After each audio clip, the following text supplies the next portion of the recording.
Hi friends, welcome to my channel. First time ನನ್ನ channel ನೋಡ್ತಾರೆ subscribe ಮಾಡ್ಕೊಳ್ಳಿ friends. ಇದು ಒಂದು ಪ್ಯಾಚ್ ವರ್ಕ್ ಡಿಸೈನು ಫ್ರೆಂಡ್ಸ್. ಒಂಥರ ನೋಡೋಕ್ಕೆ ತುಂಬ ಚೆನ್ನಾಗಿರುತ್ತೆ. ಪ್ಯಾಚ್ ವರ್ಕು ಮತ್ತು ಪೈಪಿಂಗ್ ಎಲ್ಲ ಕೊಟ್ಟು ಸ್ಟಿಚ್ ಮಾಡ್ತಾ ಇರುವಂಥದ್ದು. ನಾನು ಕ್ಯಾನ್ವಸ್ ಇಟ್ಕೊಂಡು ಅದು ಮಾರ್ಕ್ ಮಾಡ್ಕೊಂಡಿದ್ದೀನಿ ಆಲ್ರೆಡಿ. ಇದ್ರ ಕಟಿಂಗ್ ವಿಡಿಯೋ ಹಾಕಿದ್ದೀನಿ, ಬೇಕು ಅಂದರೆ ಚೆಕ್ ಮಾಡಿ ಯಾವ ರೀತಿ ಕಟಿಂಗ್ ಮಾಡೋದು ಅಂತ. ಈ ಥರ ಕ್ಯಾನ್ವಸ್ ಇಟ್ಕೊಂಡು ಕಟ್ ಮಾಡ್ಕೋಬೇಕು ನೀಟಾಗಿ. ಅದು ಮಾರ್ಕ್ ಮಾಡ್ಕೊಂಡಿರ್ತೀವಲ್ಲ ಅದ್ರ ಮೇಲೆ ಕಟಿಂಗ್ ಮಾಡ್ಕೊಂಡಾದ್ಮೇಲೆ ಕ್ಯಾನ್ವಸ್ ನಾನು ಯಾವಾಗಲೂ ಒಳಗಡೆ ಸ್ಟಿಚ್ ಮಾಡಿಬಿಡ್ತೀನಿ. ಸಪ್ರೇಟಾಗಿ ಸ್ಟಿಚ್ ಮಾಡಲ್ಲ ಕ್ಯಾನ್ವಸ್ನ. ಲೈನಿಂಗ್ಗೆ ಸ್ಟಿಚ್ ಮಾಡಿಬಿಟ್ಟು ಮತ್ತೆ ಇವಾಗ ಬ್ಲೌಸ್ ಪೀಸ್ ಮೇಲಿಟ್ಟು ಇನ್ನೌಟ್ ಮಾಡ್ಕೊತೀನಿ. ಆವಾಗ ಕ್ಯಾನ್ವಸ್ ಒಳಗಡೆ ಹೋಗುತ್ತೆ. ಆ ಥರ ಮಾಡೋದು. ಕೆಲವೊಂದಕ್ಕೆ ಮಾತ್ರ ಈಚೆ ಸ್ಟಿಚ್ ಮಾಡಬೇಕು ಅನ್ನೋ ಅಂಥ ಇದಾದರೆ ಮಾಡೋದು. ಇಲ್ಲಾಂದರೆ ಕೆಲವೊಂದಕ್ಕೆ ಮಾತ್ರ ಇದೇ ಥರನೇ ನಾವು ಮಾಮೂಲಿ ಲೈನಿಂಗ್ ಬಟ್ಟೆಗೆ ಅಟ್ಯಾಚ್ ಮಾಡಿಬಿಟ್ಟು ಕ್ಯಾನ್ವಸ್ನ ಸ್ಟಿಚ್ ಮಾಡ್ಕೋಬೇಕು. ಇವಾಗ ಅದೇ ಮಾಮೂಲಿ ಆಲ್ರೆಡಿ ಕ್ಯಾನ್ವಸ್ ಸ್ಟಿಚ್ ಮಾಡಿದ್ದೀವಲ್ಲ, ಅದೇ ಮಾರ್ಕಲ್ಲಿ ಸ್ಟಿಚಿಂಗ್ ಮೇಲೆ ಸ್ಟಿಚಿಂಗ್ ಹಾಕ್ಕೊಂಡು ಇವಾಗ ಕಟ್ ಮಾಡಿ ಇನ್ನೌಟ್ ಮಾಡ್ಕೋಬೇಕು. ಡಿಸೈನ್ ಶೇಪ್ ಹೇಗಿದೆ ಹಾಗೆಯೇ ಇನ್ನೌಟ್ ಮಾಡ್ಕೊಂಡಾದ್ಮೇಲೆ ನ್ಯಾಚ್ ಹಾಕ್ಕೊಂಡು ಉಲ್ಟಾ ತಿರುಗಿಸ್ಕೋಬೇಕು. ತಿರುಗಿಸ್ಕೊಂಡಾದ್ಮೇಲೆ ಮತ್ತೆ ಪಾಯಿಂಟ್ ಹೊಲಿಗೆ ಹಾಕ್ಕೋಬೇಕು. ನೀವು ಯಾವುದೇ ಬ್ಲೌಸ್ ಆದ್ರೂ ಅಷ್ಟೇ ಲೈನಿಂಗ್ ಮೇಲೆ ಒಂದು ಪಾಯಿಂಟ್ ಹೊಲಿಗೆ ಹಾಕೋದ್ರಿಂದ ಈ ಥರ ಸ್ಟಿಫಾಗಿ ಕೂತ್ಕೊಳ್ಳುತ್ತೆ ನೀಟಾಗಿ. ಇಲ್ಲಾಂದರೆ ಸ್ವಲ್ಪ ಎತ್ಕೊಂಡಂಗೆ ಆಗುತ್ತೆ. ಈ ಥರ ಲೈನಿಂಗ್ ಮೇಲೆ ಸ್ಟಿಚಿಂಗ್ ಹಾಕ್ಬಿಟ್ಟು ಹಾಕಿ ನೋಡಿ, ಸ್ಟಿಫಾಗಿ ಕೆಳಗಡೆ ಲೈನಿಂಗ್ ನೀಟಾಗಿ ಕೂತ್ಕೊಳ್ಳುತ್ತೆ. ಅದ್ರ ಮೇಲೆ ಒಂದು ಪಾಯಿಂಟ್ ಹೊಲಿಗೆ ಹಾಕ್ಬಿಟ್ರೆ ಶೇಪ್ ಹೇಗಿರುತ್ತೆ ಅದೇ ರೀತಿಯೇ ಶೇಪ್ ಬರುತ್ತೆ, ನೀಟಾಗಿ ಕೂತ್ಕೊಳ್ಳುತ್ತೆ. ಈ ರೀತಿ ಪಾಯಿಂಟ್ ಹೊಲಿಗೆ ಹಾಕ್ಕೊಂಡಾದ್ಮೇಲೆ ಕೆಳಗಡೆ ಬಂದುಬಿಟ್ಟು ಪೈಪಿಂಗ್ ಕೊಡಬೇಕಾಗುತ್ತೆ. ಆಮೇಲೆ ಕೆಳಗಡೆ ಸ್ವಲ್ಪ ಕ್ರಾಸ್ ಡಿಸೈನಾಗಿ ಕಟ್ ಮಾಡ್ಕೋಬೇಕು. ನಾನು ಆಲ್ರೆಡಿ ಲೈನಿಂಗ್ನ ಮಾರ್ಕ್ ಮಾಡಿದ್ದೀನಿ ನೋಡಿ ಈ ಥರ. ಇವಾಗ ಕರೆಕ್ಟಾಗಿ ಸುತ್ತ ಸ್ಟಿಚಿಂಗ್ ಆದಮೇಲೆ ಅದು ಮಾರ್ಕ್ ಕರೆಕ್ಟಾಗಿ ಸ್ಟಿಚ್ ಮಾಡಿಕೊಂಡು ಆಮೇಲೆ ಪೈಪಿಂಗ್ ಕೊಡಬೇಕಲ್ಲಿ. ಅದು ಶೇಪ್ ಹೇಗಿದೆ ಹಾಗೆಯೇ. ಇಲ್ಲ ಮಾಮೂಲಿ ಥ್ರೆಡ್ ಪೈಪಿಂಗ್ ಆದರೂ ಕೊಡ್ಬೋದು. ಮಾಮೂಲಿ ಪೈಪಿಂಗ್ ಆದರೆ ಸ್ವಲ್ಪ ತಿರ್ಗ್ಸೋಕ್ಕೆ ಕಷ್ಟ ಆಗುತ್ತೆ. ಆಮೇಲೆ ಇದು ಡೀಪ್ ಕಮ್ಮಿ ಇತ್ತು, ಡೀಪ್ ಜಾಸ್ತಿ ಇರಲಿಲ್ಲ. ಇರೋದೇ 3 ಇಂಚಲ್ಲಿ ನಾವು ಆ ಡಿಸೈನ್ ಹೆಂಗೆ ಮಾಡೋಕ್ಕಾಗುತ್ತೆ ಹೇಳಿ. ಇರೋದ್ರಲ್ಲಿ ನಾನು ಆ ಥರ ಡಿಸೈನ್ನ ಆ ಶೇಪ್ ಮಾಡಿದ್ದೀನಿ. ಆದರೆ ಅದು ಚಿಕ್ಕದಾಗೋಯ್ತು ನೋಡಿ. ನಮಗೆ ಕೆಳಗಡೆ ಬರೀ 3-3.5 ಇಂಚ್ ಇದ್ದಾಗ ಆ ಡಿಸೈನ್ ಪ್ಯಾಚ್ ಮಾಡೋಕ್ಕೆ ಕಷ್ಟ ಆಗುತ್ತೆ. ಸ್ವಲ್ಪ 4 ಇಂಚ್ 5 ಇಂಚ್ ಆದರೂ ಇದ್ದರೆ ಸ್ವಲ್ಪ ಕ್ರಾಸ್ ಕಟ್ಟಿಂಗಲ್ಲಿ ಮಾಡ್ಬೋದು. ನಾನಾದ್ರೂ ಅದರಲ್ಲೇ ಈ ರೀತಿ ಮಾಡಿ ಸ್ಟಿಚ್ ಮಾಡಿ ಇವಾಗ ಅದು ಪೈಪಿಂಗ್ಗೆ ಪೀಸ್ ಕಟ್ ಮಾಡಿಕೊಂಡು ಕ್ರಾಸ್ ಪೀಸ್ ತೊಗೋಬೇಕು. ಯಾವುದೇ ಆದರೂ ಅಷ್ಟೇ ಈ ಥರ ಕ್ರಾಸ್ ಪೀಸ್ ತೊಗೊಂಡು ಸ್ಟಿಚ್ ಮಾಡ್ಕೋಬೇಕು.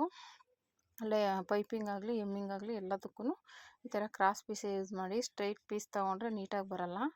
ಇವಾಗ ಇದನ್ನು ತೊಗೊಂಡು ಸ್ಟಿಚ್ ಮಾಡ್ಕೋಬೇಕು ನೀಟಾಗಿ. ಇಲ್ಲ ಥ್ರೆಡ್ ಹಾಕ್ಕೊಂಡು ಮಾಡಿಕೊಂಡ್ರೆ ಅದೊಂಥರ ಚೆನ್ನಾಗಿರುತ್ತೆ. ಯಾಕಂದರೆ ಇಲ್ಲಿ ಕ್ರಾಸಲ್ಲಿ ತಿರುಗ್ಸೋಕ್ಕೆ ಹಂಗೆ ಪೈಪಿಂಗ್ ಮಾಡಿದ್ರೆ ಆಗೋಲ್ಲ. ಈ ಥರ ಥ್ರೆಡ್ ಪೈಪಿಂಗ್ ಮಾಡ್ಕೊಂಬಿಡಿ. ಆಮೇಲೆ ಅದನ್ನು ನೀಟಾಗಿ ಇಟ್ಕೊಂಡು ಸ್ಟಿಚ್ ಮಾಡ್ಕೋಬೋದು, ನೀಟಾಗಿ ಬರುತ್ತೆ. ಹಂಗಾಗಿ ನಾನು ಥ್ರೆಡ್ ಪೈಪಿಂಗ್ನೇ ಕೊಡ್ತಾಯಿದ್ದೀನಿ. ಮಾಮೂಲಿ ಪೈಪಿಂಗ್ ಸ್ಟ್ರೇಟಾಗಿರೋದಾದರೆ ಮಾಮೂಲಿ ಪೈಪಿಂಗ್ ಕೊಡ್ಬೋದು. ಇದು ಸ್ವಲ್ಪ ಈ ಥರ ಡಿಸೈನ್ ಇದು ಬಂದಿದೆಯಲ್ಲ, ಹಂಗಾಗಿ ಈ ಥರ ಥ್ರೆಡ್ ಪೈಪಿಂಗ್ ಆದರೆ ನೀಟಾಗಿ ಫೋಲ್ಡ್ ಮಾಡಿ ಸ್ಟಿಚ್ ಮಾಡ್ಕೊಂಬಿಡ್ಬೋದು.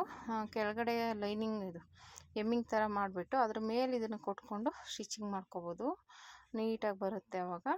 ನೋಡಿ ಆಲ್ರೆಡಿ ನಾನು ಆ ಥರ ಕೆಳಗಡೆ ಪಟ್ಟಿ ಸ್ಟಿಚ್ ಮಾಡಿದ್ದೀನಿ. ಇವಾಗ ಅದ್ರ ಮೇಲೆ ಇದು ಪೈಪಿಂಗ್ನ ಆ ಶೇಪ್ ಹೇಗಿದೆ ಹಾಗೆಯೇ ಸ್ಟಿಚ್ ಮಾಡಿಕೊಂಡು ತಿರುಗಿಸ್ಕೊಂಡು ಸ್ಟಿಚ್ ಮಾಡ್ಕೋಬೇಕು. ಇದು ಒಂಥರ ಡಿಸೈನ್ ತುಂಬ ಚೆನ್ನಾಗಿದೆ. ಆದರೆ ಸ್ವಲ್ಪ ತಾಳ್ಮೆಯಿಂದ ಸ್ಟಿಚ್ ಮಾಡ್ಕೋಬೇಕಾಗುತ್ತೆ. ನೀವು ಇದು ಪೈಪಿಂಗ್ ಎಲ್ಲ ಬೇಡ ಅನ್ನೋದಾದರೆ ಡೈರೆಕ್ಟಾಗಿ ಇನ್ನೌಟ್ ಮಾಡ್ಕೊಂಬಿಟ್ಟು ಕೆಳಗಡೆ ಮೇಲ್ಗಡೆ ಬೇಕಾದರೆ ಎಮ್ಮಿಂಗು ಇಲ್ಲ ಪೈಪಿಂಗ್ ಥರ ಮಾಡ್ಕೋಬೋದು. ಆ ಥರನೂ ಮಾಡ್ಕೋಬೋದು. ಅವ್ರು ಪೈಪಿಂಗ್ ಬೇಕು ಅಂತ ಹೇಳಿದ್ದಕ್ಕೆ ನಾನು ಈ ಥರ ಪೈಪಿಂಗ್ ಸ್ಟಿಚ್ ಮಾಡ್ತಾಯಿದ್ದೀನಿ. ಇಲ್ಲ ಅಂದರೆ ಮಾಮೂಲಿ ಇನ್ನೌಟ್ ಮಾಡಿಬಿಡ್ತಿದ್ದೆ.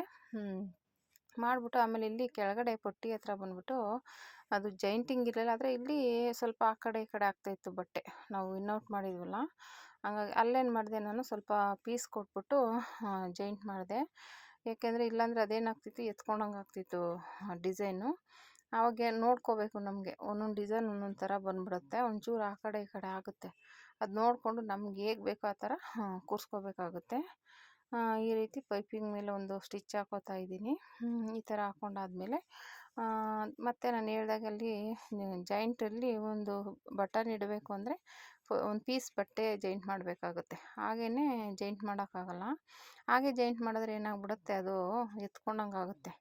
ಅದು ಸ್ಟಿಚ್ ಇನ್ನೌಟ್ ಮಾಡಿರ್ತೀವಲ್ಲ, ಅದಕ್ಕೋಸ್ಕರ ಅಲ್ಲಿ ಎತ್ಕೊಂಡಂಗೆ ಆಗ್ಬಿಡುತ್ತೆ. ಅದಕ್ಕೇನು ಮಾಡಬೇಕಪ್ಪ ಅಂದರೆ ಒಂದು ಪಟ್ಟಿ ಥರ ಕೊಟ್ಟು ಸ್ಟಿಚ್ ಮಾಡಬೇಕು. ನಾನು ಫಸ್ಟು ಸ್ಟಿಚ್ ಮಾಡಿದ್ದೆ, ಅದು ಸರಿ ಹೋಗಲಿಲ್ಲ. ಆಮೇಲೆ ಮತ್ತೆ ಅದನ್ನು ಬಿಚ್ಚಿಬಿಟ್ಟು ನಾನು ಪಟ್ಟಿ ಕೊಟ್ಟು ಅದ್ರ ಮೇಲೆ ಬಟನ್ ಇಟ್ಟು ಸ್ಟಿಚ್ ಮಾಡಿಕೊಟ್ಟೆ. ಒಂದೊಂದು ಸಲ ಆಗುತ್ತೆ, ನೋಡ್ಕೋಬೇಕು ನಾವು. ಅಂದರೆ ಆ ಡಿಸೈನ್ ಅದೇ ಥರ ಬರಬೇಕು ಅಂತ ಮಾಡೋಕ್ಕೆ ಹೋಗ್ತೀವಿ, ಆದರೆ ಅದು ಹಿಂಗೆ ಈ ಥರ ಡೀಪ್ ಕಮ್ಮಿ ಇದ್ದಾಗ ಕೆಲವೊಂದು ಟೈಮಲ್ಲಿ ಅದು ಡಿಸೈನ್ ಆ ಥರ ಕೂರ್ಸೋಕ್ಕಾಗಲ್ಲ. ಆಮೇಲೆ ಇನ್ನೇನು ಮಾಡೋದು, ಹೇಗೆ ಬರುತ್ತೋ ಹಾಗೇ ಡಿಸೈನ್ನ ಕವರ್ ಮಾಡಿದೆ. ಆ ಡಿಸೈನ್ಗೆ ತಕ್ಕನಾಗೆ ಮಾಡಿಕೊಟ್ಟೆ. ಆದರೂ ಅವ್ರು ಏನು ಬೇಜಾರು ಮಾಡಲಿಲ್ಲ, ಚೆನ್ನಾಗಿದೆ ಬಿಡಿ ಇದು ಈ ಥರನೂ ಅಂತಂದರು. ಅಂದರೆ ಮಧ್ಯ ಓಪನ್ ಬಂತು, ಕೆಳಗಡೆ ಡಿಸೈನ್ ಮಾಡಿದ್ದೀವಲ್ಲ ಅಲ್ಲಿ ಅದೇ ಹೇಳಿದ್ನಲ್ಲ, ಪಟ್ಟಿ ಕೊಟ್ಬಿಟ್ಟು ಒಂದು ಬಟನ್ ಇಟ್ಟೆ. ಅವ್ರಿಗೆ ಅದು ಜಾಯಿಂಟಿಂಗ್ ಬಂದಿತ್ತು. ಜಾಯಿಂಟಿಂಗ್ ಈ ಥರ ಜಾಯಿಂಟಿಂಗ್ ಬಂದು ಒಂದು ಬಟನ್ ಇಡೋಣ ಅಂತ ಮಾಡಿದೆ, ಆ ಕಡೆ ಈ ಕಡೆ ಎತ್ಕೋತಾ ಇತ್ತು. ಅದಕ್ಕೆ ಏನು ಮಾಡಿಬಿಟ್ಟೆ, ಅದು ಆ ಥರ ಇಟ್ಟರೆ ಸರಿ ಹೋಗಲ್ಲ ಅಂತ ಹೇಳ್ಬಿಟ್ಟು ನಾನೇನು ಮಾಡಿದೆ, ತೆಗೆದುಬಿಟ್ಟು ಅಲ್ಲಿ ಜಾಯಿಂಟಿಂಗ್ಗೆ ಒಂದು ಪೀಸ್ ಬಟ್ಟೆ ಕೊಟ್ಟೆ. ಫಸ್ಟ್ಗೆ ನಾನು ಸ್ಟಿಚ್ ಮಾಡಿದೆ ಆಲ್ರೆಡಿ.